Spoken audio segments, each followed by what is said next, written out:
কুমিরের মুখী রয়েছে মেয়েটা, আর আমরা আনতে পারিনি, কেউ আর বাঁচাতে পারিনি, ওর মুখ থেকে কাইরে আনতে পারিনি, নিয়ে চলে গেছে।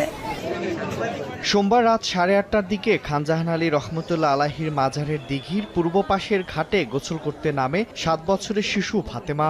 এ সময় দিঘিতে থাকা একটি কুমির তাকে পানিতে টেনে নিয়ে যায় বলে জানান প্রত্যক্ষদর্শীরা।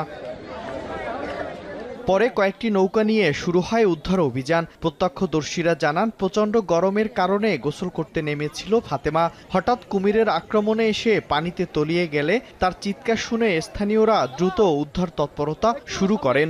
ডাইনি ফিরিগেই দেই কি জানো, বাচ্চা ডাক দিয়ে বলতেছে আম্মু আমার কুমিরই ধরছে। কুমির ধরেছে, ধরে ওর যেন ছিলে মিলে উঠিছে ওর মা ওরা, তখন এই পাশে সবাই পানিতে লাফায় পড়েছে। অবাধে চলাফেরা বা তা কুমিরের গায়ে স্পর্শ করা অথবা কুমিরকে খাবার দেওয়া এটি যেন বন্ধ হয়। যারা রক্ষণাবেক্ষণে